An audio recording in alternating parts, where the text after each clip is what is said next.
Kehidupan jemaat yang dibangun secara akurat akan memunculkan karakteristik yang unik.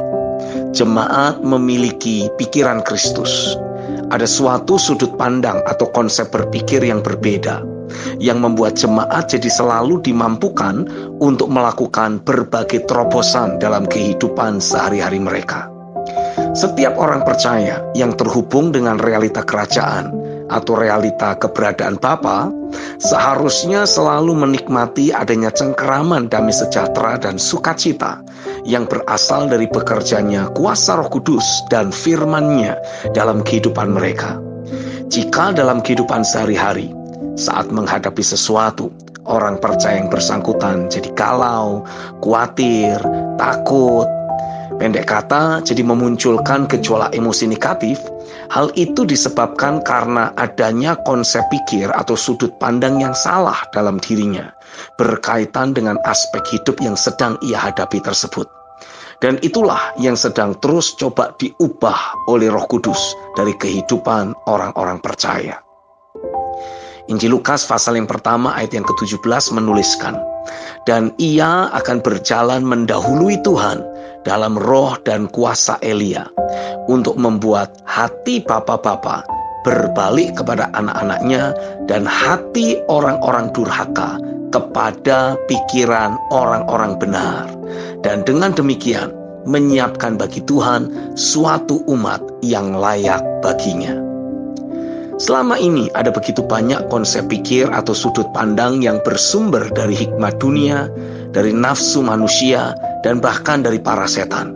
Yakobus 3 ayat 15, yang terlanjur diadopsi dan dipakai untuk menjalani kehidupan sehari-hari oleh orang-orang percaya tersebut. Sehingga tidak heran, saat harus menghadapi sesuatu, segera saja dari dalam batin orang percaya yang bersangkutan langsung muncul berbagai gejolak emosi negatif. Padahal orang percaya tersebut adalah orang-orang yang cinta Tuhan. Bahkan sudah banyak yang terlibat dalam pelayanan. Tapi tetap saja, munculnya gejolak emosi negatif menandakan masih adanya sesuatu yang salah dalam hidupnya. Sudut pandang dan konsep pikir yang ia miliki masih belum sepenuhnya diselaraskan dengan kebenaran firman atau pikiran Kristus. Jika seseorang sudah memiliki pikiran orang-orang benar, memiliki pikiran Kristus, otomatis respon yang akan ia munculkan saat menghadapi sesuatu yang buruk sekalipun tetaplah respon yang ilahi.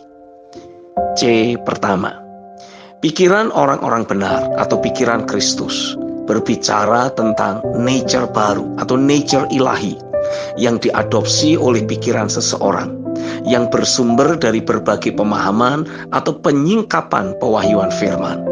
Efesus 4 ayat yang ke-23 dalam terjemahan New King James Version.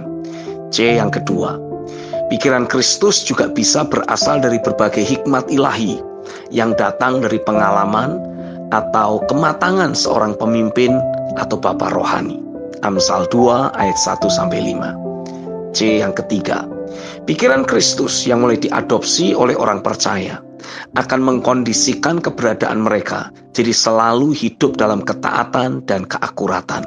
Kitab 2 Korintus 10 ayat 5-6.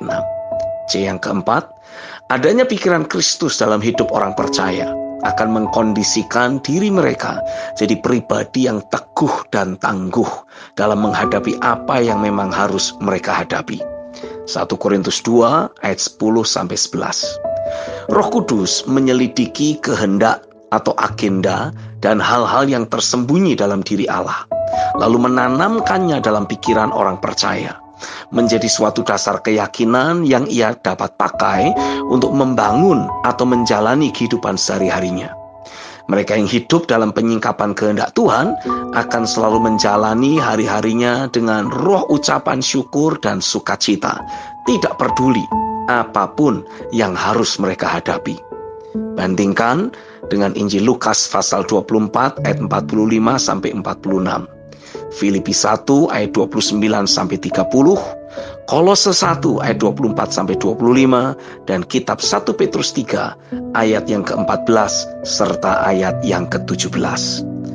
C. Yang kelima, Meski esensi dari pikiran Kristus selalu berorientasi pada hal-hal yang bersifat penyingkapan pewahyuan roh, sesuatu yang sering dianggap mistik oleh sekelompok orang tertentu, tapi selalu selaras dengan prinsip-prinsip firman tertulis maupun sifat-sifat Tuhan yang hakiki. Yakobus 1 ayat yang ke-25.